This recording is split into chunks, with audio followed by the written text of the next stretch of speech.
Et salut tout le monde, aujourd'hui je reçois Espresso, Jill de Espresso. How are you, Jill? Very good. It's great to be here. Thank you so much for having me on. I'm very excited to talk to you about Espresso. I'm excited to reach a French audience.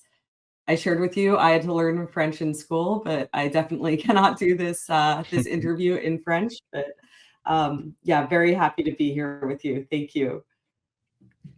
Thanks for coming. I got a lot of questions. Maybe firstly, can you introduce yourself, what you've done in the past, and what brings you to Espresso? Yeah, absolutely. So my name is Jill. I'm one of the co-founders of a project called Espresso. We have been building for the last 3 years in the infrastructure space in crypto, specifically in Ethereum, of course. We are building to make Ethereum chains, all of these different rollups like Base and Optimism and Arbitrum and all of these, to make them work together more seamlessly. And I can get into a little bit of what that looks like and how we do that. For me, what's brought me here, I've been working in crypto for about 10 years, which feels like far too long on the one hand, but also feels like it's been no time on the other hand. It's like once you get in, I feel like you can never leave. It just pulls you down the rabbit hole. What first got me into crypto was that I was working on Wall Street. This was back in 2013, 2014 kind of time frame. Typically what I was doing, I was trading Argentine and Venezuelan debt and credit derivatives for a big bank trading desk. And both of those countries at the time were going through crises, economic crises. They were both experiencing very high levels of inflation. They both had capital controls in place, so controlling what money could come in or out of the country. And in both cases, people who I was working with who lived on the ground in these locations told me about Bitcoin. And it was the first time I paid attention to Bitcoin. And I was like, wow, okay, there's something real here. People are really using it in a way that's very interesting. And so I started looking into it. I ended up quitting my Wall Street job. I moved out to Silicon Valley in California and took a job at a Bitcoin startup. And I've been here ever since. I've been always very motivated by the use cases and the applications around crypto. I think that if you'd asked me 5 years ago before I started Espresso, I never would have said that I would be working on the deep technical infrastructure. My background, again, is in economics. It's not in computer science. But I think when you enter a field so early, as we all are, even still today in crypto, if you start working at the applications, you realize there's all of these problems with the way that the underlying technology is built and that you can't actually serve the end users and the applications that you want to have built today. And so you keep going lower and lower in the technology stack in order to find ways to solve these problems. And I think that that is very much my story, that I have just kept going further and further down the stack as I've discovered more problems along the way. And I'm hoping to solve those so that we can have mainstream adoption and usage of crypto finally, hopefully in the next few years. Yeah, I hope. What are you doing exactly at Espresso? Because I think Ben Fish is CEO, right? Yes, so that's what's right. your job? Yeah. Yes, yeah. My colleague Ben is our CEO. I would say that Espresso really is his kind of brainchild and vision. You should all go follow him on Twitter for his technical content. We can link to him. I am Chief Strategy Officer, which I always think is kind of a funny title to have when it's a 40-person startup. It's sort of like, what does this mean? I actually like to joke that there is no strategy. Everything is just tactics. So, strategy is sort of the high level vision of where you're going. You're going to move the pieces around the game board in order to get there. But in an industry that moves so quickly like crypto does, and in a startup that is so early stage and just is all about execution, I think that everything is just about the next move. But really what it means is that I oversee everything on the go-to-market side. So trying to figure out who will use our product, what is the sustainable growth and business model around our product, how do we benefit users, whether it's developers or end users with our product, and how do we get there as quickly as possible. So everything from partnerships to developer relations to marketing, all of this falls under my purview.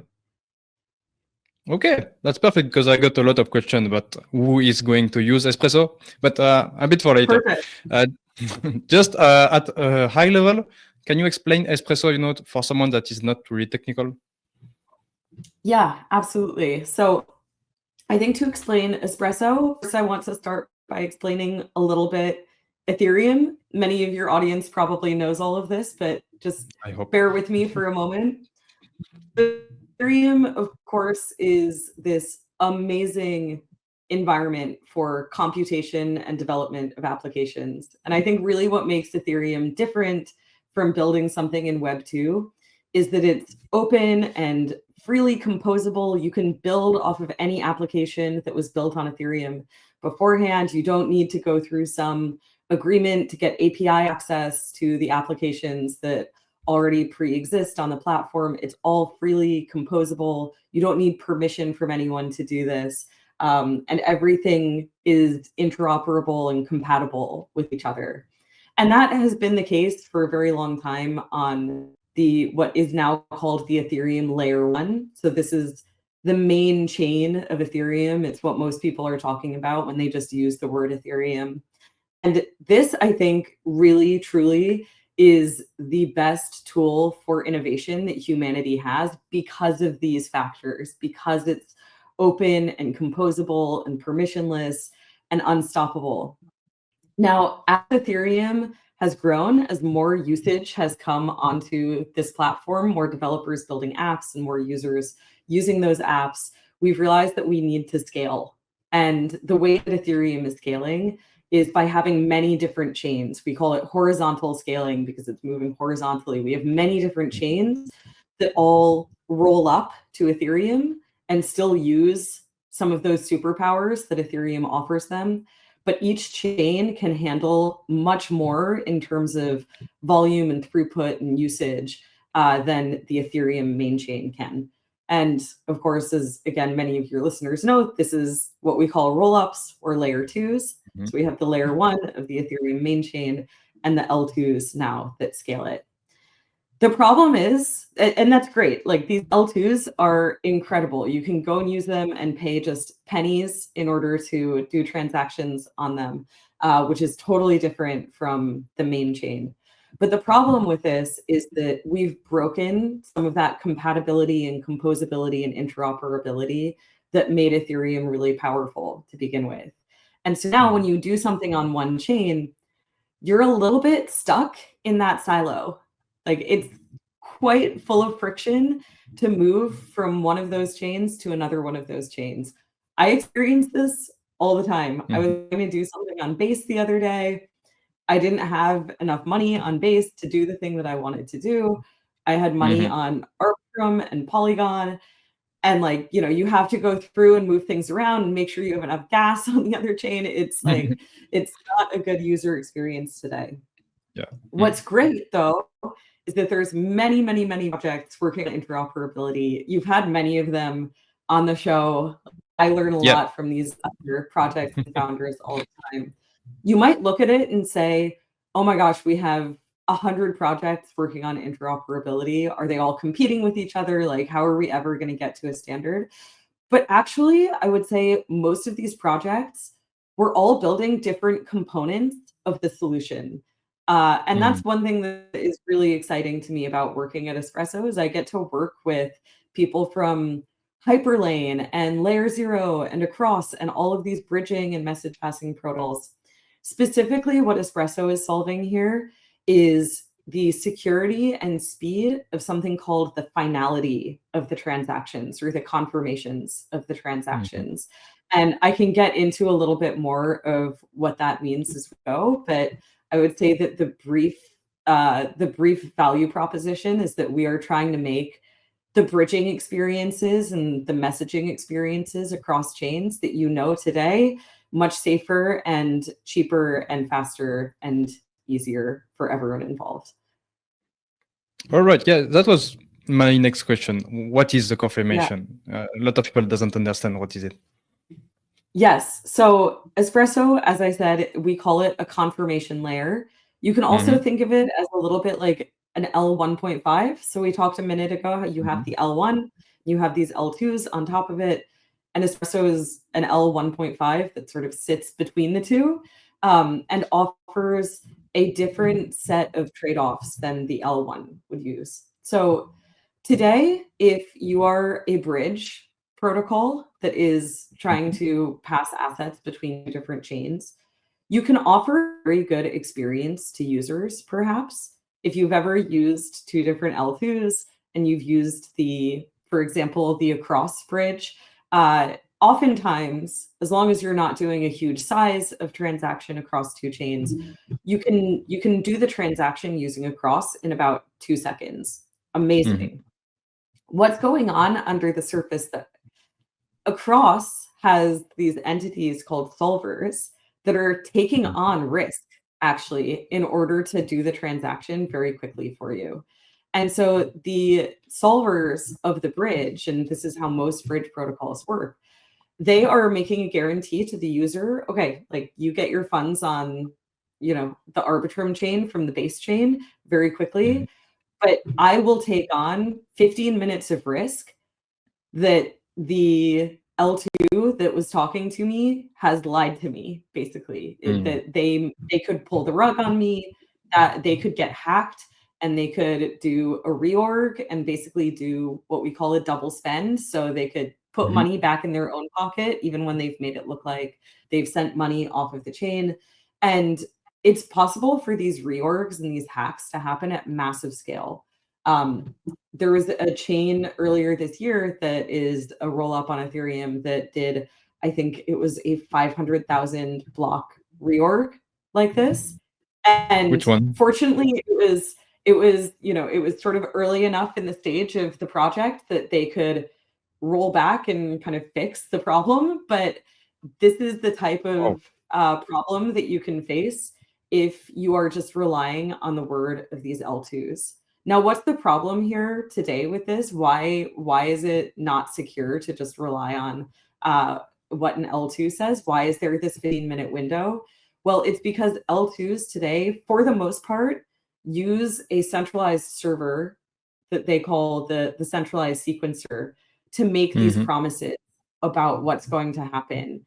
And anytime you're using centralized infrastructure, that's a vulnerability that can get hacked and that can be run by a malicious actor, and bad things can happen, right? As we saw just a couple of weeks ago, it was like the biggest hack in history of a centralized exchange.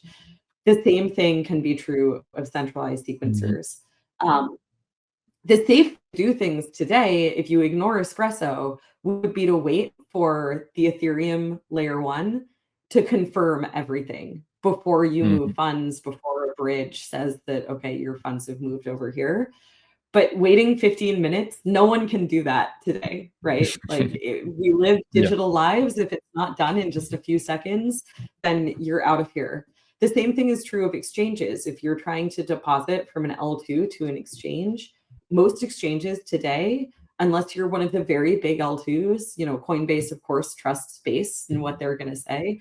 But for most exchanges, they will wait 15, 20 minutes, even more, to show your user funds if you're depositing from an L2.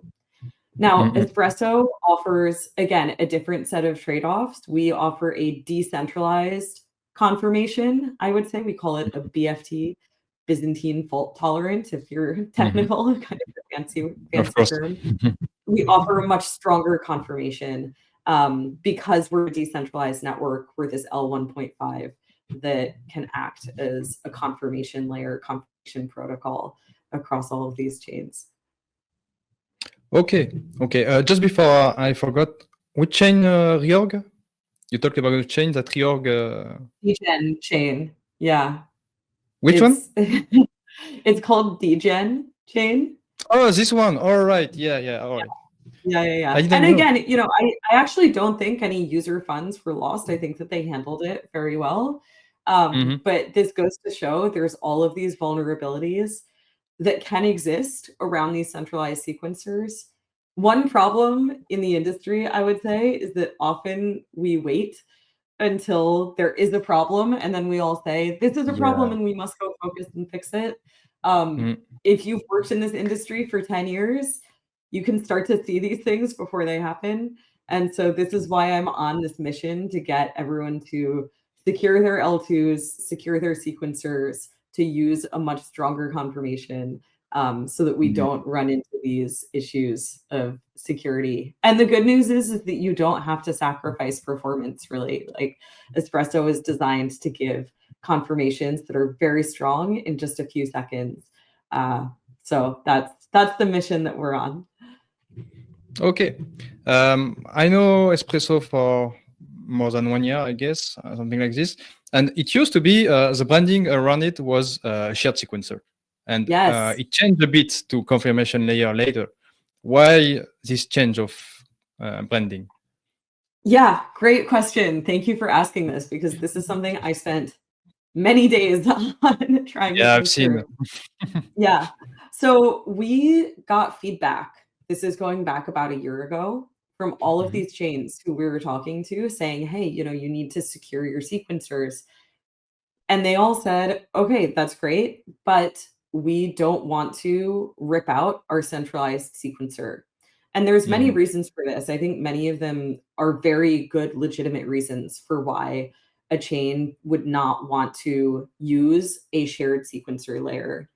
One of the beautiful things about having all of these different chains on Ethereum is that now suddenly application developers can have their own chain. So we see this with Uniswap, right? Uniswap, one of the Mhm. biggest apps on Ethereum, a decentralized exchange, and they decided last year, we want to have our own chain. And a big part of the motivation behind that was so that they could own their whole infrastructure stack, right? Like, they've been around long enough, they know exactly what they need, they know exactly what parameters they want in terms of things like block times and how to handle transaction ordering, all of these details of the stack. The more that you share infrastructure with other applications, the less control you have over that infrastructure. And so trying to get a very opinionated team, and now they're all very opinionated, like, everyone is very sophisticated, but trying to get a very opinionated team to opt in to a shared sequencer, especially when the sequencer, it's like in many ways the engine of these rollups. It's a critical part of their stack. They're all like, "No, it would take a lot of Mhm. requirements for us to even consider this." And so we went back and we looked at the problem that we were solving, which fundamentally is how to secure sequencers, how to get stronger confirmations for interop and composability and cross-chain transactions. And we said, "Actually, we don't need you to rip out your existing sequencer, whether it's centralized or decentralized or whatever. All we need is for that sequencer to post to Espresso, and then for there to be a guarantee that whatever gets finalized on the Ethereum L1 will match what was posted to Espresso." And again, Mhm. it's going to take 15 minutes or more maybe for it to be finalized on Ethereum. Espresso can give you that in a couple of seconds. And so now, instead of saying, "Okay, rip out your sequencer," we're saying, "Okay, we're going to add, whatever, a few lines of code to the smart contract that allows you to settle to Ethereum to make sure that this matches what you've posted to Espresso. And you just have to integrate with Espresso, which is now a very quick process for any Arbitrum chain. Pretty soon we will be supporting OP Stack too. Mhm. And it's a much simpler value prop while still accomplishing our mission of greater security around these sequencers Mhm. and the reconfirmations that they're giving for cross-chain transactions to happen. But that was a long journey. Anyone who Mhm. runs a startup can tell you it's not a small thing to evolve your product and pivot. Mhm. And I think especially in crypto, actually, there is a skepticism around this. You get a little bit punished by the market for evolving, because people say, oh, like, is this because they don't really know what they're doing? Like, they spent 3 months talking about this one thing and now they're doing something else. And I want to push back on that. And I want to say, if you are a founder watching this, you should always be evolving your product. It's the most important thing you can do. You know, if you look at Web 2 startups, they're always evolving and they don't get punished for it, right? You know, they get rewarded for it because it's what you have to do in order to find your market and in order to build the product that people actually want. So it's something that I'm quite proud of. We did the hard thing and evolved exactly what the product is while still solving the same problem that we care about. Yeah, I think Ethereum is a great example of this because it moves so fast and it evolves so much that people get a bit lost. We can see this in this cycle. I wonder. Well, I know the answer, but you still got the shared sequencer. Do you got? Yes. Do you got some? I don't know, some contact that would use this. Yeah, so you can still use this L1.5 that we've built as a decentralized sequencer. It's just a different method of integration. If I am honest, most chains are using us as a confirmation layer, not as a decentralized shared sequencing layer. We have had interest from the Cartesi ecosystem. They are an amazing ecosystem of alt VM rollups, is based on Linux. And they're just a great team who is building very real things, a lot of gaming infrastructure and DeFi chains and all of this type of thing.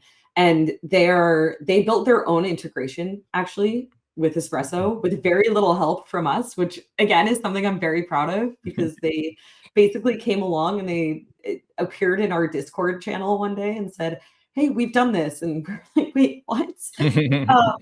So it goes to show, you know, even if we've built support for the Arbitrum stack and we're doing so for OP stack, if you're an alt VM, if you're using a different stack, you can do what Cartesi did with Espresso. And they're very interested in going to mainnet with us as a decentralized sequencer. So this is still very much a possibility to use it as a decentralized sequencer layer and, you know, a shared sequencer layer. But again, that's not where most of the interest is. So it's not something we lead with anymore, but it's still very much possible. And I think that the design of the system still very much reflects that you can do this and it makes sense to do it for those chains who want to. Okay. And you talk about bridging security for confirmation. I wonder, I thought I understand that, I don't know, a layer 2 with 2-second block time could use Espresso as confirmation layer to get faster confirmation and more secure. Is it possible? Yeah, absolutely. So currently Espresso's time to finality, which is a little bit different from block time. Like people really focus a lot on block time and people are very focused on 200 millisecond block times. Like that's the thing that's all the rage right now. But that's different again from finality. Block time is like, okay, these transactions are going in this block in this order, but that doesn't give you the confirmation that that is guaranteed on some level to have happened. All of these things are also a little bit complicated by the fact that it's all subjective. Like you have to decide what your trust assumption is. So, you know, are you okay with trusting a centralized server? Maybe, maybe not. Are you okay with trusting Espresso? I hope so, because it's built very secure, you know, close to the level of security of Ethereum someday, which we'll get to. But I think that it's important to differentiate between block time and time to finality or time to confirmation. So Espresso's time to finality today is about 7 or 8 seconds. We're working to get that down to sort of 3 to 5 seconds in the short term, and then closer to 2 seconds, even sub-second eventually, while also scaling the number of nodes that are running Espresso. And so what gives Espresso security? It's 2 things. It's one, the fact that it's a BFT consensus protocol. For my technical audience out there, it's based on a consensus approach called hot stuff that was first built out for the Libra protocol. And it was specifically, this is not Libra, the Argentine meme coin. This is the original Libra, which was the Facebook project, the Facebook stablecoin project. And it's important to recognize that actually, because they developed a brand new consensus algorithm in order to be able to achieve Web 2, like Facebook levels of responsiveness and performance. And so that's what we've based on and adapted from in order to get to our very high performance system. So that's what we're using as the consensus algorithm. That is a big part of what gives the system its security and this robust, reliable finality. And very soon we will be upgrading to fully permissionless proof of stake, which will mean that there is going to be economic security backing the system as well, just in the same way that Ethereum is a proof of stake protocol and has economic security. And we have built the system, we've designed it so that someday it can scale to the same number of nodes as Ethereum has, in the tens of thousands of nodes. Oh. Today, we are permissioned. We've been running a permissioned mainnet since November, and it's around 100 nodes, so don't get too excited. But we are working towards, of course, permissionless proof of stake. That upgrade, I understand, is slated to happen on April 15th. Our new foundation, the Espresso Foundation, that's stewarding the project now, has said April 15th is the target date for testnet upgrade for this release, and then mainnet should be very shortly after. So a lot of exciting things making Espresso more performant and more secure coming soon. Okay, awesome. And you got a lot of security by Eigenlayer, right? Yeah, so this is something I'm really excited about that's on our roadmap. We have not integrated Eigenlayer yet. When we do the first release of permissionless proof of stake, it will be associated with a native token to Espresso. But we have been talking to the Eigenlayer team for over a year about how we can support a dual staking model. So both using a native token and also using Ethereum. And this is important because it will help scale the security of the system. Because again, if we want to be able to say, look, you can get Ethereum levels of security or very close to it, but in 2 seconds, hopefully at some point soon, instead of 15 minutes, then it's important that we include as much of the Ethereum validator set as possible. So that's what gives Ethereum its security, of course. And Eigenlayer and restaking is a very exciting path to get there. Of course, when you're building infrastructure, when you're running a company, you have to make hard decisions about what to prioritize. And so right now we've just been focused on getting the network live and getting it out there and getting chains up and running on us. But this is something I'm really excited for later in the year, is to start to work on the restaking path. So that's the story with us and Eigenlayer. Yeah, we are a big fan of Eigen. I think I got them next week. So fantastic. very excited. Or who is coming on? Matt? Someone great. like that? Oh, fantastic. Eigenlayer, I think, right? Yeah. So can you, for people that get a bit blurry about this, can you make a bit a typical transaction life cycle, like from a user to a sequencer to Espresso and back? What it looks like? Yes, absolutely. Can I share screen, or is that? Oh yeah, definitely. Okay, we actually have this on our website. So let me see if I can pull up my website. I am very proud of this. It's the amazing designers we work with at We3 put this together, because they had the same questions. They said, perfect. You've talked us through the product 15 times, Jill, but we still don't understand what this looks like. And so they helped us come up with this.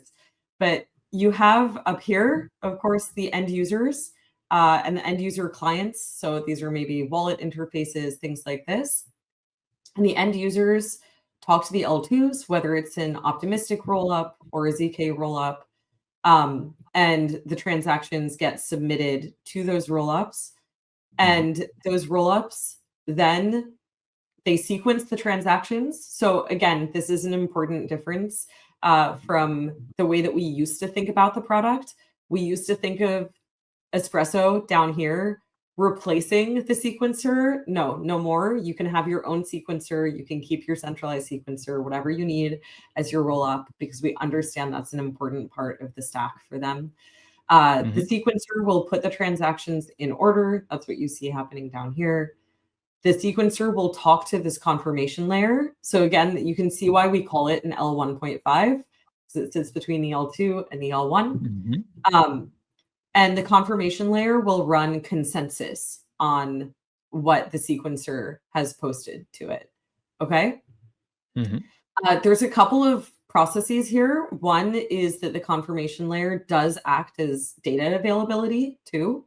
Now, that said, you can also use whatever other data availability you want to on top of this, right? So we don't care. You can use Celestia DA, you can use Ethereum DA, you can use, Arbitrum's AnyTrust DA, but you will also be getting DA with Espresso.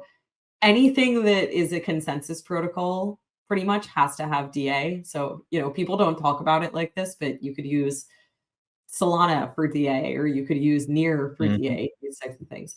But you are getting DA, and then the hot shot is what we call it, because it's an evolution, as I said, of the hot stuff consensus will run across all of these nodes.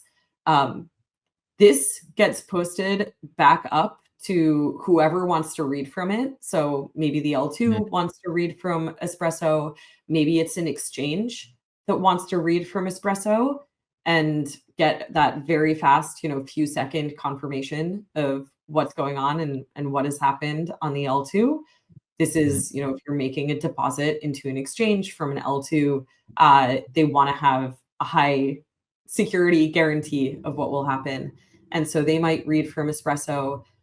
Bridges like across, or messaging protocols like Hyperlane or Layer 0, they might read from Espresso to have a fast, secure guarantee of what will happen.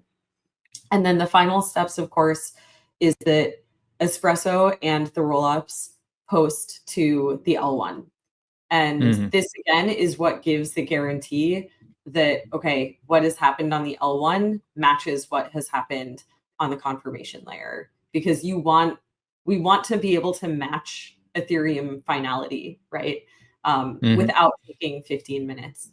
Then, of course, for any L2, if it's optimistic, then you have kind of the fraud proof and challenge window. This is separate from us. We don't touch or interfere with that.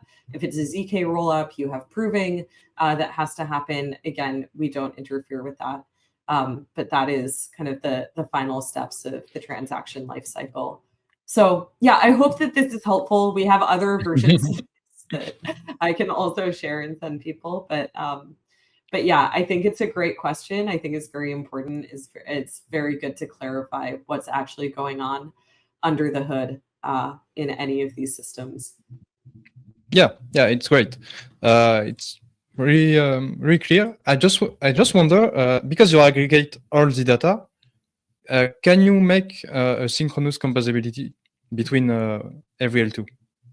Yeah, this is a great question. So synchronous composability, you need L2s to be putting transactions effectively into the same block as each other.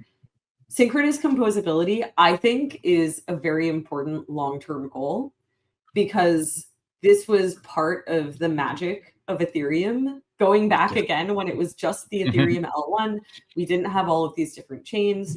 You could do these magical things like have a flash loan, where in the same block of transactions, you would take out a loan as leverage, you would do a trade with that leverage, and you'd repay the loan all in that one block. This is synchronous composability.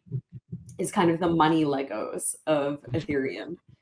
Today, you can't do that across different Ethereum chains, because partly because they all have different block times, and you need a facilitator, you need a bridge to move across all of them. Espresso alone as a confirmation layer does not get you back to synchronous composability, but it can get you very, very close because it can get you very fast finality across all of these different chains. And we actually have some, I think, healthy debate around this internally of how important synchronous composability is. My colleagues, Ellie and Alicia, they actually run their own podcast called Composable Podcast, where they talk about this all the time. If you are technical and you want to go down that rabbit hole with them, you should. And they debate this all the time of how much does synchronous composability matter. My friend Ellie, who is our head of research, she says it doesn't really matter because ultimately we can get it down to milliseconds, but it's still not synchronous, but it will just be, you know, a few hundred milliseconds that you're waiting for kind of the cascade of transactions that you want to have happen. I think that if we had synchronous composability across chains today, people would be using it, and we don't know what they would be doing with it and, you know, what superpowers that might give them. So I think it's important long term, but it's not the first step, and Espresso as a confirmation layer does not solve that. Really, for synchronous composability, you need a shared sequencer, I would say. And again, Espresso can be used this way, but it's not sort of the first thing that most people are using it for. So we will see how it plays out, whether Ellie or I will end up being right. She's very smart, so probably she will end up being right. But yeah, as I say, this is an ongoing conversation. And if you want to learn more, definitely go listen to her podcast. Okay, awesome. And you talk a bit about Espresso DA. So I have no clue how many megabytes second it does. I didn't find anything. So can you tell me a bit about it? Yes, yeah, absolutely. So Espresso DA, we haven't fully optimized it yet, which is why we haven't published updated benchmarks. I don't even have them in my head right now, but we are targeting, as we optimize it over the upcoming few months, we are targeting to be many multiples of what you can get on Ethereum in terms of the throughput of Ethereum DA.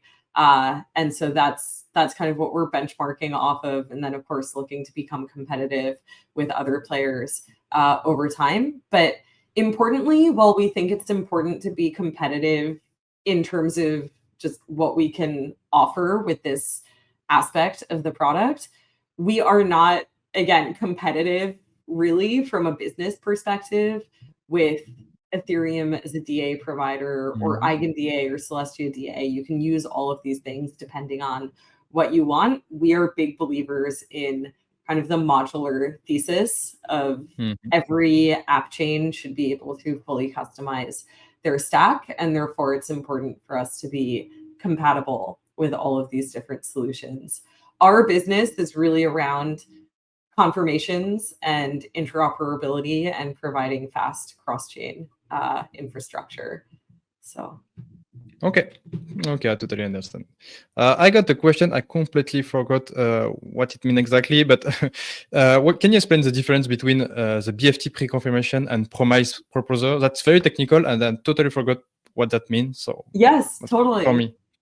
Totally. So today, again, if you've ever used two different L2s, if you've moved across them using a bridge protocol, then you have probably used a promised pre-confirmation, is what we sometimes call it internally, or just a pre-confirmation, you can also call it. What this pre-confirmation is that the centralized sequencer, so again, this centralized piece of infrastructure, has just made a statement or made a promise, broadcast, that these transactions are going to happen in this order on this L2, and that is what will ultimately happen on the L1. And this is what gets relied on by every bridge today, and every message passing service is just this promise from this centralized piece of infrastructure. Mostly this is fine, because today, for the most part, most of the volume on rollups is happening from these big rollups with these big entities we all just kind of trust. Like, Base is a good actor. Like, I trust the people at Arbitrum. They're like well known, they're reputable, they're running a good business. all of these types of entities, we all just trust them. We also trust them that they will remain secure, that North Korea is not going to hack this server and do something bad. So we rely on these pre-confirmations. This is what, again, Espresso is trying to solve, and this is what we call a BFT confirmation that Espresso can offer. We often just call it a confirmation because BFT confirmation is a lot to say. But it's a much stronger confirmation that's based in Byzantine fault-tolerant BFT consensus. And that's really what you want in order to have a strong finality guarantee, is a backing of economic security, which we're going to have with a proof of stake upgrade soon, and a Byzantine fault-tolerant consensus across a very decentralized set of nodes that, okay, this sequencer has committed to these transactions happening in this order. And that's, again, that's the heart of what we're trying to solve, is we're trying to make confirmations better so that you're not just relying on a promise of a centralized entity, you are relying on a guarantee from a decentralized network. And what about promise proposal? I think there is another option, right? Yeah, so this is equivalent, I would say, to the pre-confirmation, because it's just a promise from a proposer. And you could have different types of proposers. So people talk about gateways and all of these other types of proposers now that might offer a pre-confirmation, but I would say that these are all kind of in the same category, where you're relying on trusting some entity or some small set of entities, as opposed to Byzantine consensus, which is the gold standard of really what you want. I think one thing that's important here, as we scale to hundreds of chains, thousands of chains, my friends at Celestia like to say millions of chains are coming. I actually believe that. You know, we have millions of websites and servers around the world that we just think of as the internet. I think as we move to millions of chains, we are going to need more and more reliable systems, because we won't just be able to say, okay, well, I trust Base, you know, that's fine. I trust Base not to pull the rug on me. I trust them to have their security model pulled together. And, you know, if one of these L2s reorgs, and many different L2s are depending on transactions coming from them, it will create a cascade of failures. And so it will become very, very important, especially as we grow and scale across all of these different chains, for there to be a very strong gold standard Byzantine fault-tolerant BFT consensus offering the confirmation. Okay, and do you still believe in the shared sequencer thesis? I know we have base rollup now, but if we see a future, you know, because right now most of L2 are very experimented team with a dedicated team to build the sequencer. If there is like you said, millions of L2, I think not anyone want to have a team that have a sequencer maintain it. So could it be something in the future? I agree with that. I totally agree with that. I think that we will see various models of shared sequencing crop up. I think that we will see Espresso get used as a shared sequencer eventually. I also very much believe in based sequencing. I think that we already see teams adopting Ethereum. This is what based sequencing is using the Ethereum nodes as sequencers. I think that we will still need to solve for fast confirmations, because if you're using Ethereum as sequencers, then you still have the problem of waiting potentially 15 minutes for finality. And so we've actually designed Espresso with this in mind. Espresso can be used as a shared sequencer down the line when teams want to. Espresso can also be compatible with based sequencing as teams use based sequencing, again, the Ethereum node set for sequencing, to still offer confirmations from Espresso that are much faster than they'd get otherwise. I think that we will move this direction eventually, but I think that it will be perhaps smaller teams, you know, won't necessarily be based that adopts it first. It will be smaller, newer teams that maybe don't have the resources to develop their own sequencer infrastructure, or teams that, for whatever reason, are very sort of aligned with using Ethereum for as much of their stack as possible, things like this. And I think that that will just take time to play out. I think that this is part of the beauty of Ethereum, though, right now, is that this competitive marketplace of ideas. There isn't one set standard of this is how you must build things on Ethereum. You can have centralized sequencers with promised centralized pre-confirmations competing against centralized sequencers using Espresso for confirmations, competing against base sequencers using Espresso for confirmations. All of these different ideas can compete. It's my job and our job at Espresso to make Espresso make sense for all of these different scenarios. But this is why I think Ethereum will win in the long run, is because this competitive marketplace and the winning ideas will come to the surface. Yeah, I definitely agree. About base sequencing, there is a lot of debate around gateway. I know M-Team from Spire doesn't really like, the centralized things about it. So is Espresso do the job of gateways?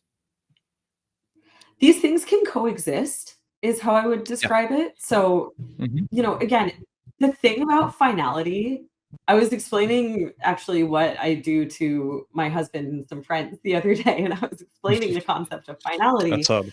And they were all kind of scratching their heads because finality, it sounds so final. It sounds like, okay, there should be one definition of finality or one definition of what a confirmation is, but you have different perspectives and different trust assumptions. And so again, an exchange might have one definition of finality that they're comfortable with.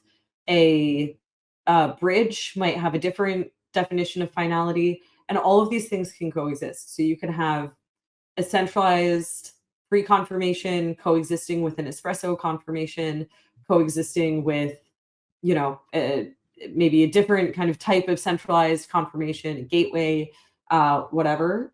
So I wouldn't say that we are sort of competitive with them in that sense. I would say that all of these things can coexist if there is need and demand for them. I think that undoubtedly there will be demand for a fast, reliable, Byzantine fault-tolerant confirmation for these things to happen across chains.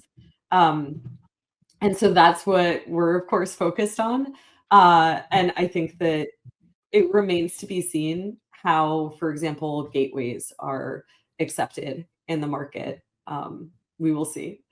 But okay. Yeah, that's how we fit into the landscape. It's a great question.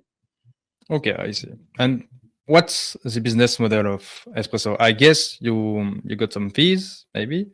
Did you thought about burning, or I don't know? Yeah, no, exactly. We're figuring out all of the details of this right now. Of course, all of the mechanics around this ultimately will be decided by the Espresso Foundation, which is different from the organization that I'm at right now, Espresso Systems, which is kind of the labs company. We've been the core developers of this, but a lot of these kind of economic decisions will be up to the foundation, and we will also be exploring alongside the foundation what role governance and things like this should play in it long term. I think a good parallel to think about is Celestia, where Celestia, of course, is focused on data availability. And to start, they have had basically no fees turned on the network while they've been focused on growth. And they're now starting to talk about, okay, what should the fee market look like on Celestia? How much is it appropriate for chains to pay for fees at this stage of growth and development? And I think that the progress for Espresso will look very similarly, where today we effectively cover all of the costs. We're just focused on growth and getting chains onboarded. At some point down the line, there will need to be some amount of network fees paid to the operators of the network to cover the costs. And that will look like any other proof of stake system. But I think it's really important to note that just by nature of the markets, people will end up only paying fees the value that they're getting from this. So I think that it is going to be crucial to have these fast confirmations for cross-chain transactions. And I think that people will see a lot of value in that long term, because it will make all of these different chains work again as one chain. That's huge. And so I think that this is something that people will be willing to pay for. But we have to get that in market first and demonstrate the value. And then again, it will be up to the foundation, maybe some governance, et cetera, what the fees ultimately look like. But it's not something, it's something of course we think about, but it's not something that we're, thinking about rolling out anytime very soon. Yeah, it's definitely early. So what's the goal for 2025 for Espresso? And what excites you the most, maybe? Yeah, I would say the first goal is to get 20 plus chains deployed on Espresso mainnet. We just had the first chain deploy like 2 weeks ago. Rari chain, they are an NFT platform. They're built on the Arbitrum Orbit stack. And so we're now at one chain, which is That's a million percent more, infinite percent more than what we were in January, which was no chains. We're still very early, but my goal is for us to have 20 plus chains, ranging from big established chains to very new, just built in a hackathon types of chains. We're running our very first developer hackathon right now. It's a global hackathon. We have 100 people signed up so far. You can go to Dora Hacks or go to our Twitter to find out more information. Sign up. It's running now through the end of March. So I think that some chains will come from there. Some chains will come from, again, partners of ours who've committed. But I'm hoping to have 20 plus chains on the Espresso network. And I'm hoping to have at least one of the top 5 chains, according to TVL, committed to using Espresso by the end of this year. Even if the integration has not fully happened yet, I'm hoping to have one of the top 5 committed. Outside of that, we're also looking to have many of the top exchanges committed to reading from Espresso confirmations to give users faster deposit times into their exchanges. So I think that will be a really exciting way for us to showcase how valuable this actually is for users. You don't have to wait 15, 20 minutes anymore to deposit. You can just wait a few seconds and get your money where you want it to go. We're looking to have major bridges and messaging protocols also reading from Espresso confirmation. So there's a lot planned. There's a lot to do, but I'm really excited. We've been building this infrastructure. We've been evolving it, as we talked about, over the last few years, and it's finally time to get it into the market. Okay. I got a lot of friends that are Espresso pilled, and they want me to ask you what they could do to participate or contribute or anything. Yeah, absolutely. I think one thing, the easiest thing, is to just tell your friends. So whether this is on social media, on X, write to us on these platforms with questions about what we're doing and post the thoughts that you have Espresso, whether it's good or bad. Like, we welcome all of it. It's all good feedback. Hopefully more good than bad at this point. We've evolved a lot based on feedback. And then also go and use the chains that are integrating with us. Go do some transactions on Rari chain. You can go to our block explorer and see the confirmations coming through. Ask the chains that you use if they have plans to use Espresso. If you use an L2 that doesn't have plans today to integrate, post stuff on social media asking them why not, and telling them the benefits. I think that these are the most important things that all of you as individuals can do to make sure that these L2s and their sequencers and the cross-chain transactions are both secure and fast. This is the mission that we're on, and it takes all of us. We're all on it together. So please get involved in these ways. It's a great question. Thank you. That's perfect. We are almost at the end. I just got two questions. First, did I miss a subject you want to bring about? I know something. Ooh, I think my favorite subject is always just what the journey has been to get here. One thing I'll highlight is that Espresso actually started out in many ways building an app chain. We built a privacy app chain as an L2 on Ethereum. It was basically an alt EVM app chain, an alt VM, excuse me, app chain. And it was through that journey that we discovered all of these problems with how to do cross L2 transactions and all of this. And so, in many ways, we built the solution to our own problems. I hope that someone picks up the privacy code that we built and spins it back up. Maybe even we will someday, but that will be years down the line. Okay, usually that's a good way to do it. I forgot, why Espresso? Why is the name Espresso? Oh, why the name? Yeah. It started out, we started out again as a privacy project. So a lot of what we were doing was oriented around ZK, zero knowledge, and compression and speed and things like this. Now we don't really have a ZK component, to be honest, but we are still focused on speed. And so Espresso, kind of the compression of the coffee beans and the speed that you have from Espresso, I think evokes that still. But yeah, we got attached to the name even though we evolved on the product. Yeah. Okay, that's can you use ZK one day if it get more efficient or faster? So ZK doesn't help you with consensus. Regardless, for finality, you need consensus.